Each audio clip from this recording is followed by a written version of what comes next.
નર્મદા, ભરૂચ, છોટાઉદેપુર અને વડોદરા ગ્રામ્ય સહિતના વિસ્તારોમાં વધુ વરસાદ. પૂરની સ્થિતિની આઈજી સંદીપ સિંઘે મોનિટરિંગ કરી વાત કરી.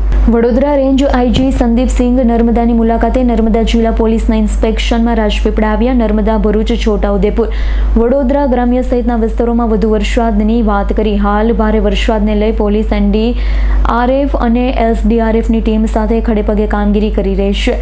રેન્જ આઈજી સંદીપ સિંઘે કહ્યું કે કીમ નદીમાં પૂરની પરિસ્થિતિ ઊભી થતા 255 જેટલા હાંસોટના લોકોને સ્થળાંતર કર્યા છે. વડોદરા, ભરૂચ, નર્મદા, છોટાઉદેપુરમાં 11 રૂટ ડાયવર્ટ કરવામાં આવ્યા. જિલ્લા કલેક્ટર અને જિલ્લા પોલીસ વડા સાથે સતત સંકલન કરી કામગીરી કરવામાં આવી રહી છે. હજુ પણ આગાહીના પગલે પોલીસ વરસાદી પાણી, પૂરની પરિસ્થિતિ જ્યાં હશે ત્યાં પોલીસ ખડેપગે કામગીરી કરશે એવી વાત આઈજીએ કરી. બરોડા રેન્જ કચેરી દ્વારા અમારી કચેરી દ્વારા જે છે નર્મદા જિલ્લાના વાર્ષિક ઇન્સ્પેક્શન અત્યારે ચાલી રહ્યો છે. લગભગ 2 દિવસથી રેન્જના 4 જિલ્લાઓમાં, એમાં છોટાઉદેપુર, નર્મદા, ભરૂચ અને વડોદરા ગ્રામ્ય છે. એમાં ખાસ કરીને ગઈકાલે ખૂબ વરસાદના વાતાવરણ હતું. એમાં આપણે વાત કરીએ તો લગભગ રેન્જના તમામ જિલ્લાઓમાં મળીને અત્યાર સુધી 11 જેટલા રૂટ જે છે એને ડાયવર્ટ કરવામાં આવ્યા છે, એને બંધ કર્યા છે અને બીજા ડાયવર્ઝન આપવામાં આવ્યા છે.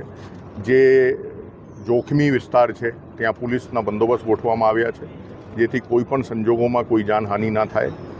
અને સાથે સાથ ગઈકાલે કીમ નદીમાં થોડા વધારે પાણી આવવાના કારણે હાંસોટના વિસ્તારમાંથી લગભગ 255 જેટલા માણસોને સુરક્ષિત જગ્યા લઈ જઈને સ્થાનાંતરિત કરવામાં આવ્યા છે.